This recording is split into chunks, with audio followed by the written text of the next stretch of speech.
ces concertations rentrent dans le cadre global d'amélioration continue du service public. Aujourd'hui, il faut dire et rappeler également qu'il est maintenant même une lapalissade que de dire que l'administration du Sénégal est fortement décriée. Alors, qu'est-ce qu'il faut faire? Il faut trouver des solutions pour qu'on puisse au moins réconcilier les citoyens avec l'administration du Sénégal. Et c'est dans ce contexte-là que nous avons organisé les concertations. Les concertations, comme vous l'avez rappelé, au vrai sens du terme, parce qu'il faut impliquer les citoyens. Parce que toutes ces réformes que nous sommes en train de faire aujourd'hui sont destinées à la population. Nous ne réformons pas l'administration pour l'administration, mais nous la réformons pour le citoyen qui est considéré ici comme l'usager de cette administration-là. C'est pourquoi nous avons phasé cela en tout cas en 3 temps.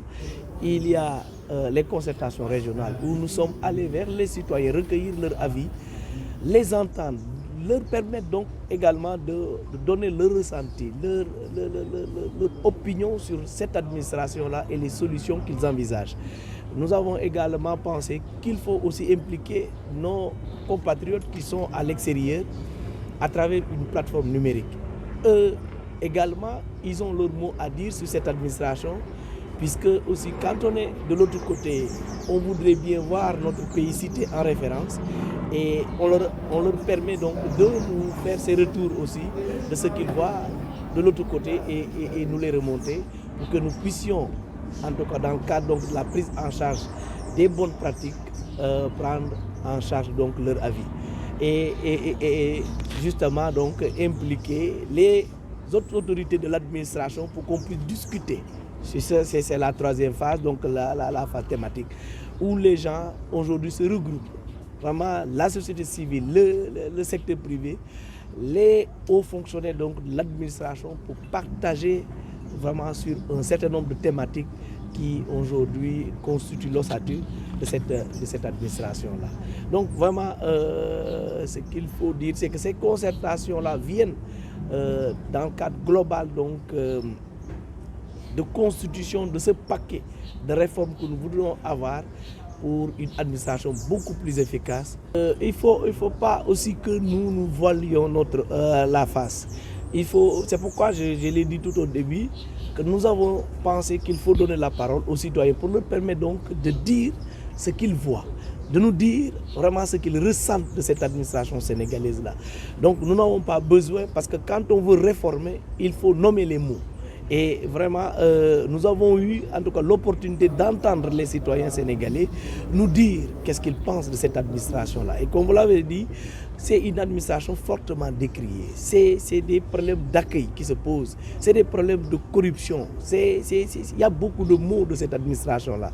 Il faut trouver une solution si nous voulons réellement être dans le djoub-djoubal. On ne peut pas faire...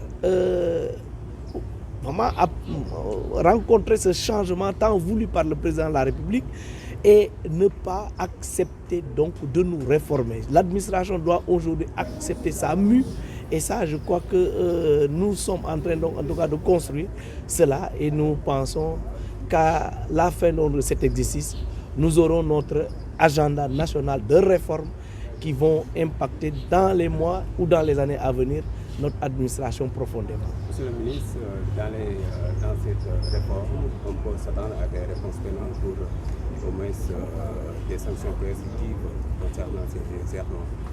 Oui, nous sommes en train de construire tout un corpus qui va accompagner cette réforme-là.